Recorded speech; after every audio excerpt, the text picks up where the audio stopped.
En la etapa seca la salud de la ubre es clave para la etapa de lactancia. En la actividad ganadera, siempre hay que velar de cerca por la salud de la ubre, pero el periodo seco influye directamente en la etapa de lactancia, razón por la cual en la etapa de periodo seco no hay que descuidar los cuidados de la ubre, con el fin de contar con una vaca sana en todo momento. La etapa del periodo seco en las vacas es una necesidad fisiológica que está relacionada directamente con la salud de la ubre y producción de leche en la siguiente etapa de lactancia.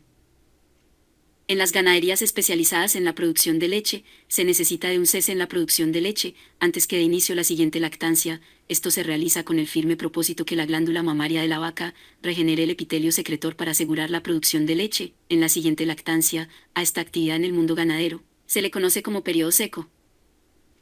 Cuando se trabaja con razas especializadas en producción de leche, estas producen tanta leche que no secan de forma automática. Para lograr que estas vacas sequen, el ganadero simplemente debe suspender el ordeño. Generalmente las vacas deberían de dejar de producir leche cuando se encuentran próximas al parto, ya que naturalmente ya saben que el ternero le exigirá demasiada energía y la ubre debe prepararse para la siguiente etapa de lactación.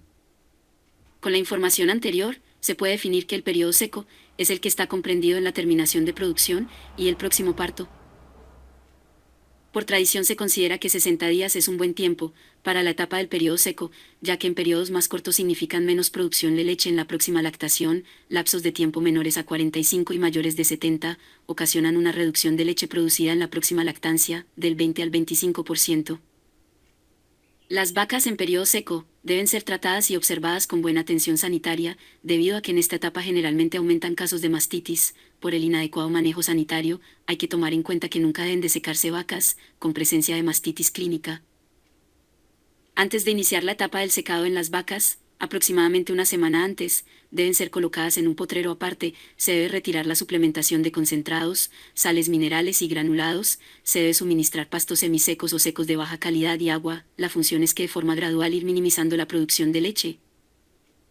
Otro punto básico es que 2 semanas antes de iniciar el secado las vacas se deben revisar. Las vacas con mastitis clínica deben ser tratadas previo al secado.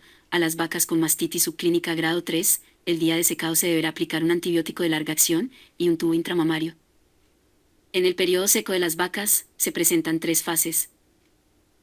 La primera fase es la involución activa, se da cuando las células mamarias secretoras sufren apoptosis o muerte celular. Algo a resaltar es que la producción de leche continuará de 2 a 3 días, se conserva la presión intramamaria alta, se minimiza la actividad inmune de las células fagocíticas, y por ende aumentan los riesgos de nuevas infecciones. La segunda fase es la involución estable, que hace referencia a la ausencia en la secreción de leche, a la concentración de lactoferrina, ubres de bajo volumen y un bajo riesgo de infecciones. La tercera fase es la calostrogénesis, que hace mención a la renovación celular, el inicio de secreción de las células nuevas, acumulación de componentes lácteos, calostro e inmunoglobulinas. Generalmente se observa una inflamación en la ubre de la vaca 3 días antes del parto. En este punto el riesgo de infecciones es alto, debido a la alta presión intramamaria y reducción del sistema inmune.